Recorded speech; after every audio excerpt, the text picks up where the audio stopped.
Next up, David Charles Allen on the Hop. That's Home Ownership Podcast. It's a Beautiful Life. So, David, what's happening in the real estate world? So we'll start out with this week's weather. We have some rain on the horizon. Again, we said rain last week, but really just got a couple sprinkles here and there. Should be some consistent rain the next 2 days with temperatures in the high 50s and probably the low 60s once we move past the rain. The surf has been really inconsistent this past week due to the weather and the wind. Been really choppy out there, but you still see some people having fun out there. So always something to do and go enjoy yourself, whether it's windsurfing or just surfing some of the small waves. It's great. In terms of Yeah. mortgage rates have a little bit down since last week. They're at 2.75 for conforming 30-year fixed and 2.875 for non-conforming jumbo. Again, rates are always differentiate. You can get lower rates somewhere. Always good to ask your realtor or ask a trusted financial officer to kind of get you the right rate and the best terms for yourself. Yeah, sounds like good advice, David. You know what I'd like to have on the show sometime soon, maybe is an expert on raising your credit score. I know they have to be so high these days, and I was working on mine, trying to get it up a little higher, and I applied for a few credit cards, which was good, but I guess they do a hard pull on your credit and it dropped it down like 25, 30 points. So I'm like, oh no, I know it will come back up, but it would be really fun to talk to somebody that knows the ins and outs of all of this. It would. That definitely would be pretty fun to have that on. Yeah. Credit score is Yeah. really important in terms of getting a loan these days. That's for sure. I'm Yeah. writing down a Let's lot do of that soon. Okay, let's Hmm. do it. Okay. So we'll All jump right. stats for this PAX week. 16 coming soon listings, so that's pretty consistent for what we saw last week. And those are all that are available for other realtors to see, but those aren't going to be public displayed. So if you're looking on Zillow or realtor.com, you're not going to find those. And it is really important to kind of, if you are looking to kind of go to a realtor you trust, so they can get the ins and outs. The two sales that I've had this year have been off market deals. So there are opportunities out there that you're not seeing if you don't have the right agent, so to say. So just be aware of that, and there's always going to be opportunity out there for you if you're having a tough time looking. So I know you're not a hard sale person, and that's great. You like to help people, but let's give people your contact information in case they're not already working with a realtor and they would like to contact you. Yeah, my number is 805-617-9311, or you can email me at david@davidcharlesallen.com. Or if you want to know more about me, just look at my website online at www.davidcharlesallen.com, and that's ALLEN. And you'll also get to see his cute little dog Bailey on the cover of his web page. Yeah. Bailey will be up there. And consistent with last week, we have about 45 new listings, slightly up from 44 last week. Big difference was we had 47 pendings. So there we go again. We're losing supply by having more pendings than we do new listings. And then another 33 closed this week. So market's still really going pretty quickly. We are seeing more homes come on the market, but they're also getting sold quickly. So they're not staying on the market too long, depending your price range. Everything's pretty consistent for what we've been seeing these last couple months is that it's been a flurry of people looking to buy and not enough homes to have supply for buyers out there. David, I have a question for you. I often see houses pending that I might be just kind of looking on the phone, watching for houses and places. And what are the chances that a pending house will fall through? Is it very rare, or would you say it's worth going after or looking at? How does So, that work? so it kind of varies this time Hmm. around. So as comparison, this last week we had 4 that were back on the market. So that means, I mean, escrows can usually like 3 weeks till Hmm. people back out. Like you have the opportunity to back out. So if you're taking 40 new listings a week in 3 weeks, that's about 120 listings. And if only 4 of them back out, it's a very low percentage of people backing out. Hmm. Um, the reason people usually back out is because they find something wrong with the house Ah, and the seller doesn't want to give a credit or work with them to lower the price to kind of negotiate that cost. What's happening in this market, there's so many people wanting that house that the buyer isn't going to go to the seller and ask for the credit. They're just going to take it as is because the person behind them probably will take it as is as well. I You don't see see. a lot of people going back to market. The homes aren't really going back to market. It's just unless there's like a really fatal flaw about it, something really damaging that you find, or Mhm. everyone changes their mind sometimes too. Sure. I would say Life happens, but the odds are mhm. low.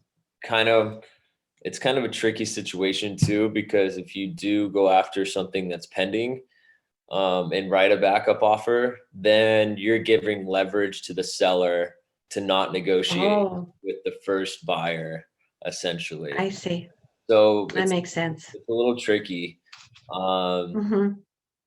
Obviously, it would be nice to have like being a backup in this market. It's you're more leveraging the seller's odds of being able to negotiate a better deal for him because you Oh, has another offer in hand. So right. original buyer went like, oh, I want $10,000 credit for a furnace that went out or something like that. The seller's Mhm. be inclined to say no because I have a backup offer. Oh, Um, sure. and we already talked to them; they're okay with the furnace. Oh, good So advice, David. I it, hadn't really thought of it that way. Hmm.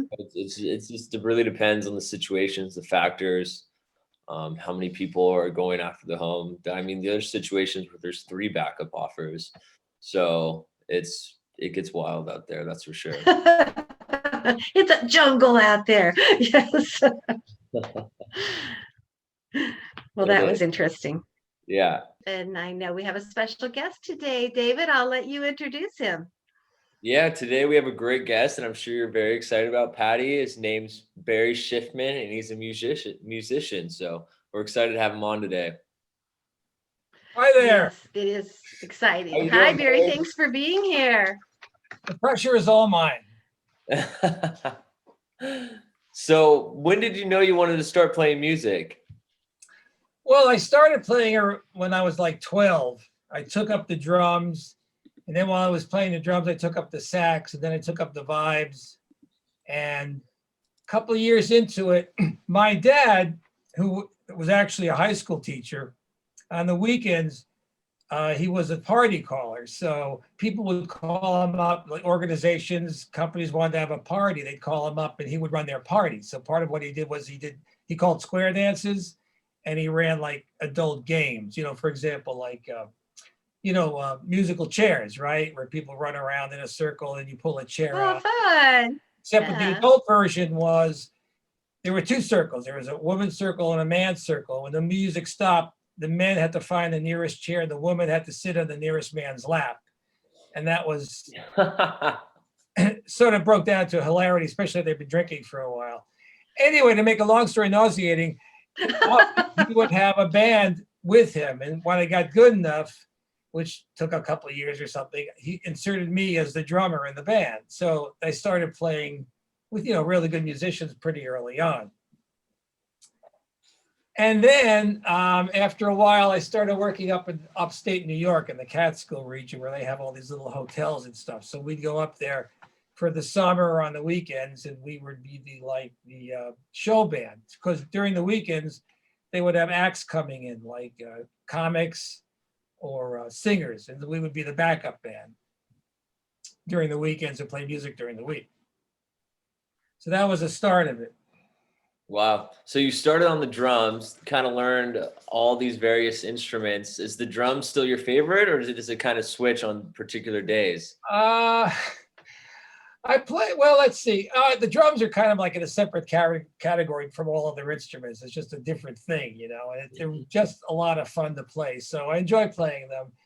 I'm primarily nowadays, I play more sax and flute, I would say, when I go out and play. Because usually the groups are small, so I'll go out as a duo. I'll play horns, and I'll be with a guitar player or a keyboard player.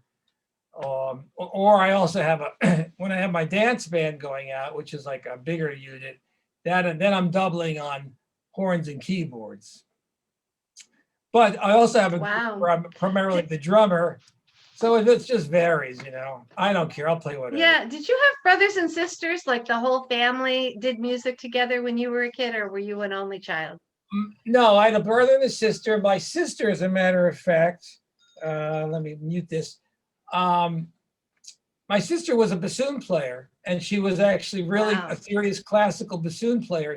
She was studying at USC, I believe. And then at some point, she realized that her chances of getting a job as a bassoon player in a symphony were like, you know, astronomically not possible. And so she quit completely.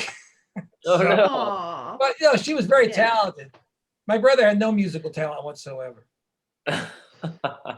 So there you go. That's funny. You Yeah, have- in my family, yeah, my brother and I was always singing, but I played the guitar and my brother played the saxophone.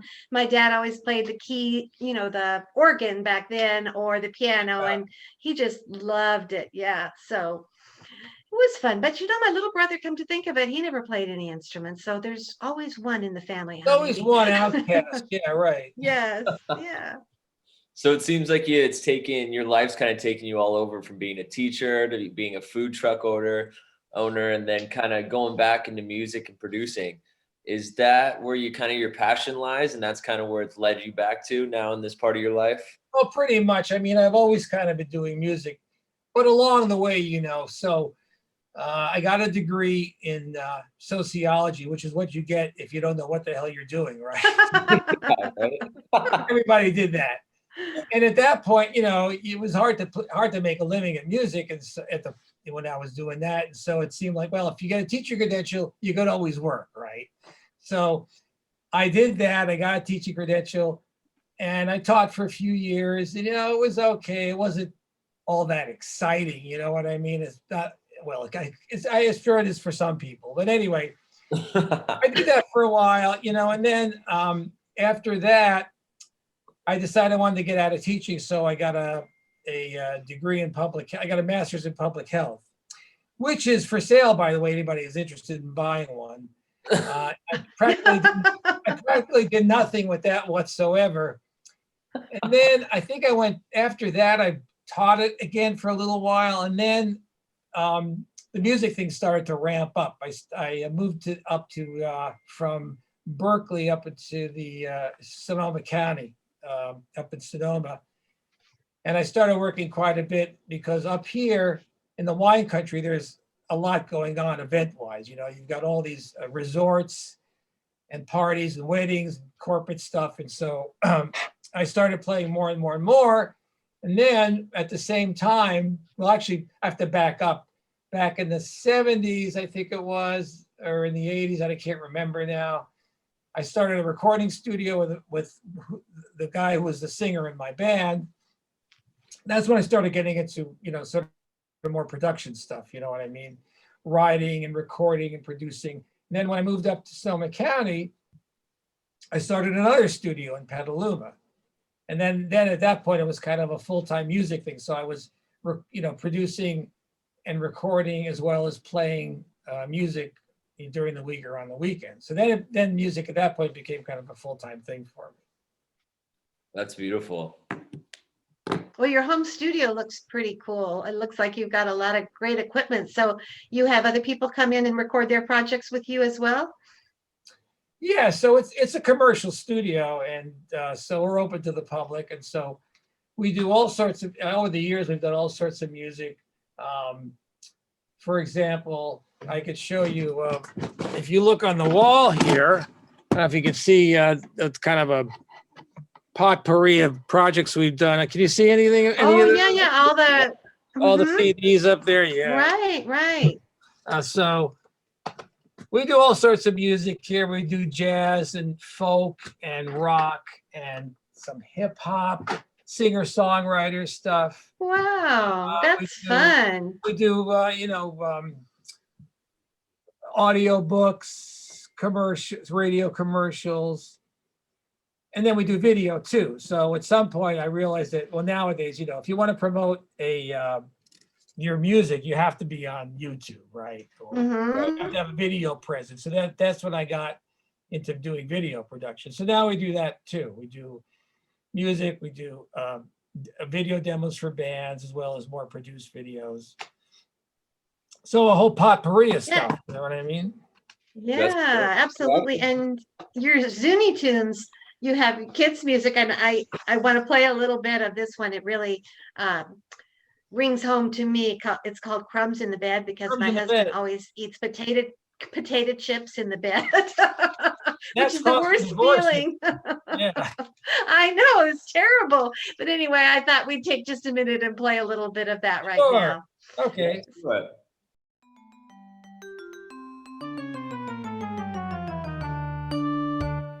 Crumbs in the bed, crumbs as big as your head. They roll around like baby llamas, get inside of your pajamas. Crumbs in the bed, they're blue and green and red. They make you toss, they make you turn, they keep you up, they make you squirm. I like to lay in bed and munch on popcorn, or have a cookie with a cup of tea.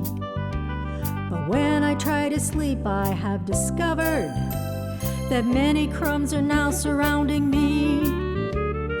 Crumbs are everywhere, on the couch and on the chair. You can get crumbs from a piece of cake or anything that Mom might bake. Something I just dread are the crumbs from eating bread. No matter how much you may chew, crumbs will still be next to you. To clean up, you will have to use a vacuum or a broom to sweep them off the floor.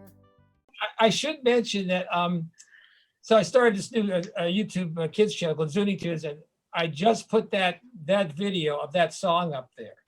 Oh, fun. Yeah. So there's a video version of it now, and now I'm also working on the next one, which could be ready today or tomorrow, which is called Hard Boiled Egg. Also Oh, another very funny kids song, and that'll be yeah. up there too on the Zooney Tunes kids channel.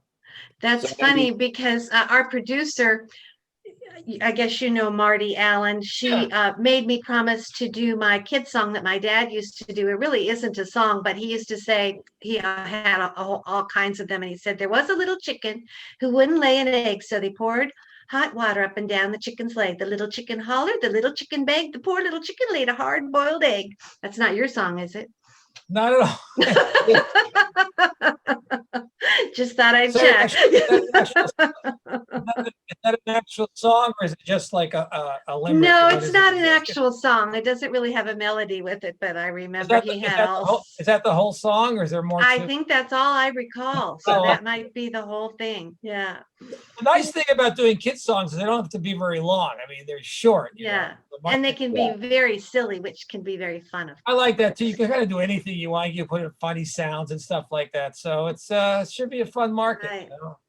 Very cool. I Absolutely. started reading about some new things recently about the frequency of music, and I think you'd be a great person to ask. Have you ever heard of the solfeggio frequencies? And have you ever kind of looked into that kind of stuff and changing the tune and the hertz of the music you end up coming out with? No, I haven't heard of that. Really? What is it exactly? So it's like back in the day, they'd have like instead of being tuned to 440 hertz, Yeah. they would have music turned to like 396 hertz, 417. There's 6 different hertz they'd have it tuned to. Uh-huh. Instead, each one of those hertz affected the body differently. Oh, So sure. it's like a whole body experience when you'd be able to tune your music to that. So I thought Yeah. it'd be interesting to ask you if you've ever heard of that. No, I haven't got into that one yet. Interesting to so learn what about, though. Mhm. I'll check into that. Yeah. Yeah. So we can look out. But I yeah, like the name of your recording studio, Northern Lights Recording Studio. How did you come up with that name? So at the time, there were 4 of us. There were 4 partners, and we were just trying to come up with a name. And somebody said Northern Lights. Okay, that's good. We'll go That's with it. that.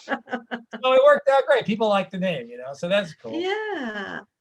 So I work part-time at a radio group too, and I do write and record ads. But how did you get into doing that, like freelance, almost like you do like an agency kind of thing? So for the radio spots, I hooked up with a local ad agency Okay. called The Boylan Point, run by Tom Boylan, and so that's when I started doing that kind of a thing. So he would need a spot. The interesting thing about that is that nowadays, at least up here, radio stations they offer, if you advertise at a radio station, they'll do the production for you. So Mhm. it's like, well, why would you come in and spend money with when you have it done for free, right? Yeah. So Yeah. usually the ones I get are the ones where they want more customized stuff, where they might want original Right. music, or they want something a little more interesting that a radio station could give them. So that's Oh, why. that's cool. So it's cooking up with an ad agency. You get to do something more interesting than you might, than a radio station might do.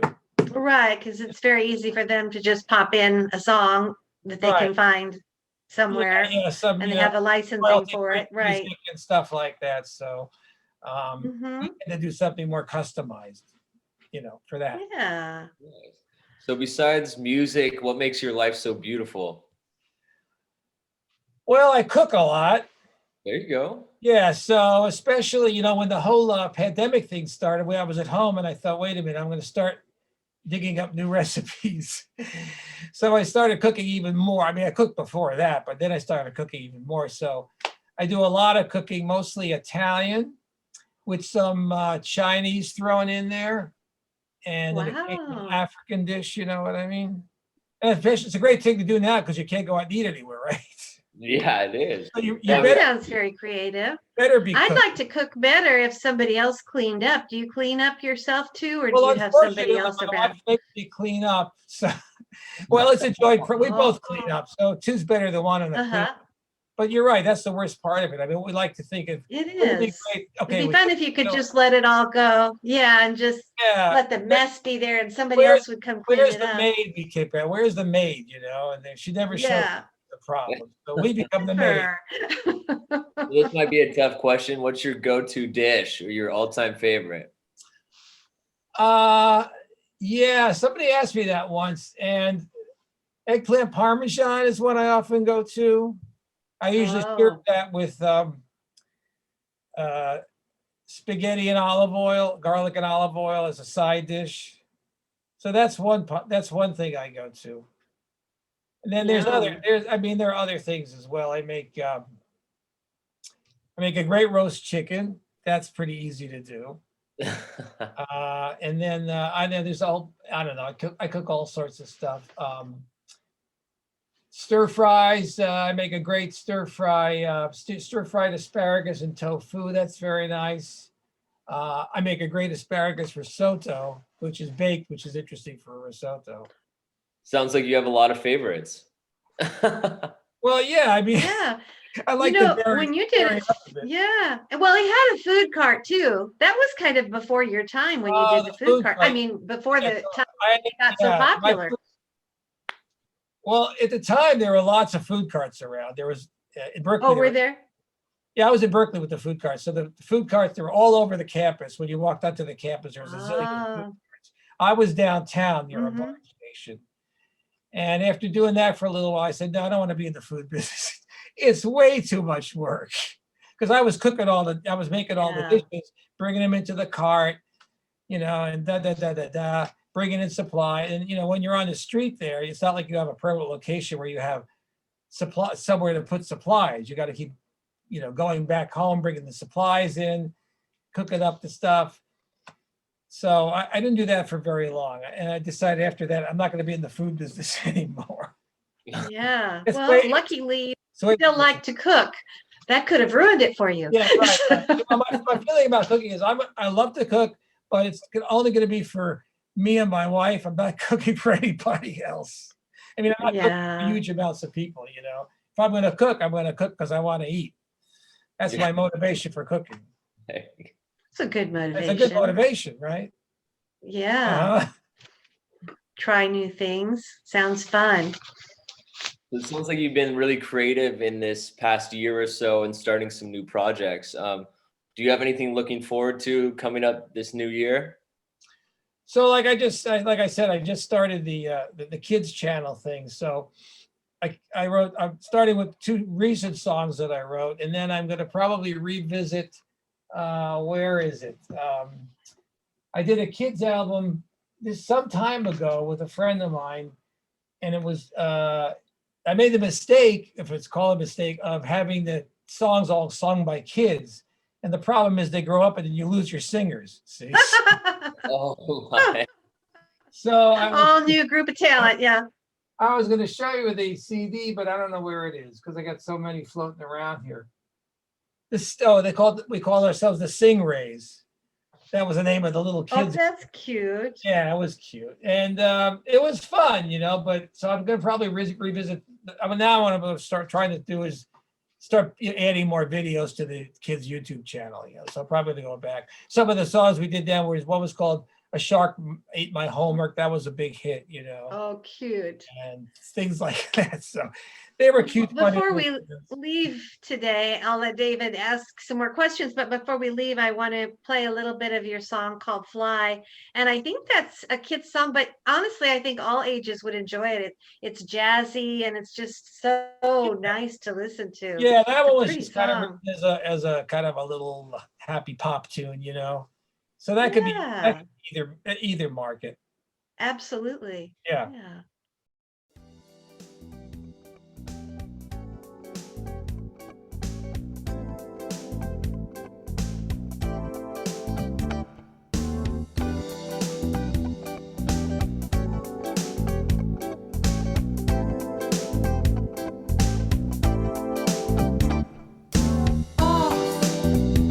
In our world, we get away. Just you and me, together we will fly. We're soaring high, up in the clouds. A patch of blue, just me and you alone. Floating on air, what do we care?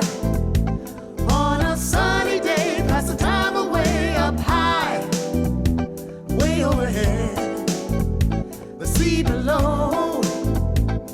Another gust of wind and away we go. How I love to fly away and leave all my cares behind. Fly on an airborne fantasy, time to let yourself unwind. And I have another one coming out. It's all written. I have to finish. The video's done except for whoever's going to sing it. And it's called "I'm on My Way to Mars," which is kind of could be a kid's song. And it's basically, originally I was going to set it up so that the intro was going to be, well, I'm tired of this pandemic. I got to get out of here. Where is there no pandemic? I'll go to Mars, right? So it's Oh, that's that's cute. and then basically the song is about leaving Earth and going off to Mars and setting up a house on Mars and stuff like that. So Very that'll cool. be it. That'll be on that channel at some point. Cool. So yeah, just for one more time for all the listeners out there, how do you find it on YouTube? If you could access Zooney Tunes on YouTube, Right.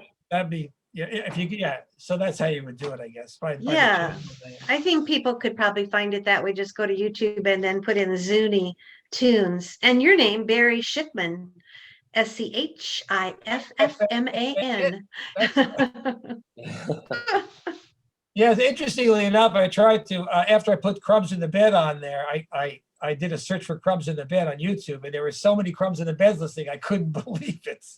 Really? Yeah, I was very surprised. Who knew? None of them are quite like Yeah. mine, but my song is, I'm sure. But so you probably won't find it that way, but probably finding it through Zooney Tunes or my name would work, I would think. No, I just Yeah, searched think so. Comes in the Bed YouTube, and you're the first one to come up. Zooney Tunes, Hooray! Ah, Well, that's a good sign. first one. Yeah. that is a good Wow, sign. that's amazing. Mhm. So it was sure fun having you on today. And you live now in the Healdsburg area, is that correct? Or I is live it in Santa Santa Rosa? Rosa, which is just south of Healdsburg. Yeah, what's the Nice. weather like down there in Santa Barbara right now? It's about to rain. We're about to get a Yeah, little. it's supposed to rain. It's supposed to pour today. It hasn't poured yet, I don't think. Yeah, it's been And staying I'm rain. in the Sedona area and it's been snowing, which Is is that so right? unusual. It's Really? usually get Oh, is that right? but it's That's pretty yeah. on the Red Rocks, yes. right. Yeah. All right, Barry. Well, thanks for coming on today. It was great talking with you. Hey, a fun time was had by all. Yes, it was. It was fun. Thank you I just very wanna much. say- We really enjoyed it. It was a pleasure and a privilege, but not necessarily in that order. Yeah. Thank you, Barry. All Bye right. now.